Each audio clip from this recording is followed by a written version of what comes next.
Well, thank you. Thanks for those opening remarks, and certainly good morning to everyone.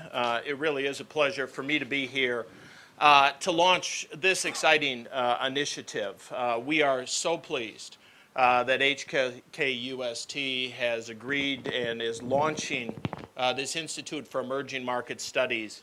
We at Ernst & Young have been focusing on our emerging markets for a number of years. And in fact have invested significantly in practices all around the world. And it's undoubtedly an area that we're going to see continued growth. There is no doubt in my mind that if you look at the global economy and where the world is going, emerging market companies are increasingly looking to developed markets for opportunities for them to expand their business. Developed market companies increasingly are looking to the emerging markets. If they're not there, how do they get there and how do they get there more effectively? And perhaps most importantly, emerging markets are looking at other emerging markets and looking to try to expand their business, their footprint, and their operations, which I think is probably both the biggest opportunity for emerging market companies, but it's probably one of the biggest threats, if you will, that a mature market has in not watching that trade flow, that activity, and what's going to happen over the next several years. So there is no doubt in my mind that this initiative and the focus and the collaboration that we will have with HKUST is something that can really help inform all of our companies, all of our clients, around what's going to happen in the emerging markets. You know, the question that I often get is, so why are we focusing so much effort on the emerging markets? And to me, there is one answer and one answer only, and that is growth. There is no doubt in my mind that growth is one of the biggest challenges for companies today. And we at Ernst & Young really ask our people to think about how do we help our current client base grow beyond the current markets they're in to expand and look at future markets that they need to enter into. Grow beyond the current products and service offerings that they have with innovation to create the new service products and offerings. And to grow beyond the current workforce that they have today to think about the talents that they'll need for the future.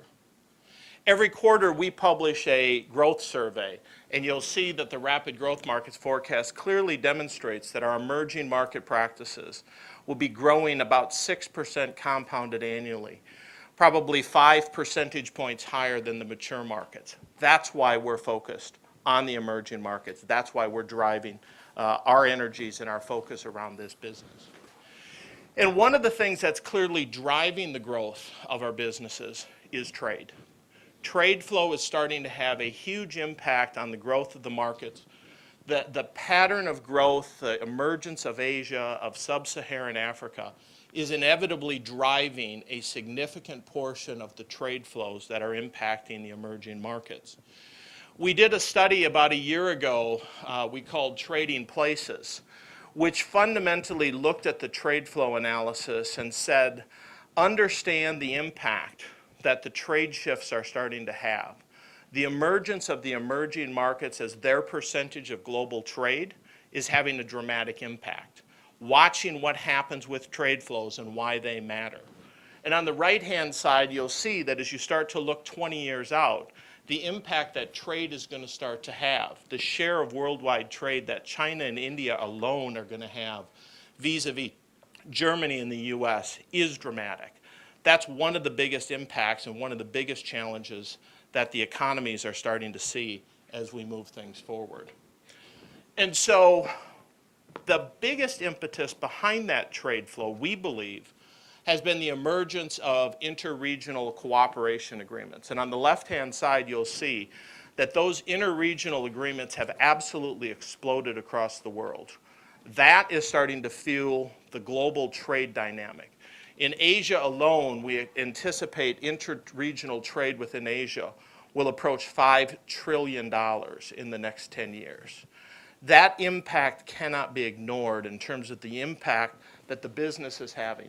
And when you start to see what the global economy will look like in 20 years, the regional growth markets and the trade component that they will make up of GDP is so much more dramatic that looking at new markets is something that one cannot ignore.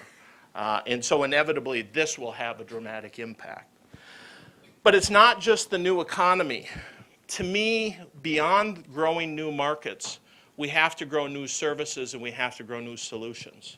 And this, to me, is one of the biggest potential impacts, the biggest potential lift that emerging markets can have.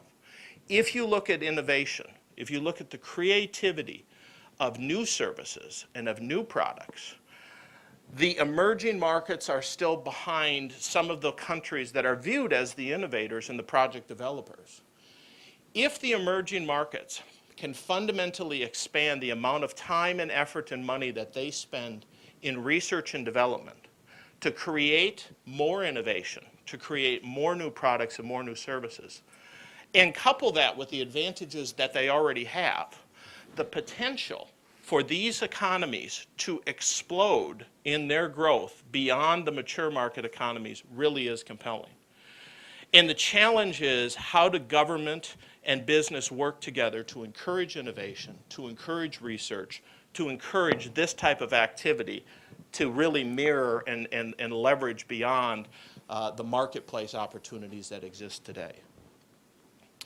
And both of these, new markets and new innovation, only really drive the economic growth if we start to look at where the populations flow. I mean, this footprint gives you some indication of the differences in the growth rates, but to me, the biggest untapped potential in the emerging markets is around talent. If we can drive a global workforce, if we can train and develop the new talent that's required to drive our business forward, there can be huge exponential growth. And this is where I think educational institutions and government working together with business to understand what are the skill sets that are required for the growth of the future, what are the experiences that are required by individuals to grow the economy, what's the skill set in that talent workforce that's going to be necessary to drive the new products, to drive the new innovations, and to expand in those new markets. That's where the real power comes from emerging markets. And that, to me, is where collaboration and cooperation between government, educational institutions, and business ultimately can converge together to say, how do we drive new markets? How do we drive new products and innovation? And how is it that we drive the new talent? Now, all of this is just background for why we're excited to be working with Hong Kong University of Science and Technology on emerging markets. The Institute for Emerging Market Studies is something that we've put together, and we're working with one individual university in each emerging market, high-class, world-class organizations that we will collaborate with, and we will network and work together to ultimately try and inform the debate and the discussion around emerging markets. Because through their research, we can collaborate with the stakeholders to address issues that emerging markets have. Through increased communication, we can foster increased dialogue and discussion with policymakers and businessmen on how to address those issues. And through increased knowledge and awareness, we can provide solutions that will accelerate further economic development of the global economy. You know, at Ernst & Young, we've adopted a new purpose, which is to build a better working world. And at the end of the day, I believe that the Institute for Emerging Market Studies is an ideal platform for us to work together to build that working world. And we are very excited to have HKUST as our partners working together in the Institute of Emerging Market Studies. Thank you very much.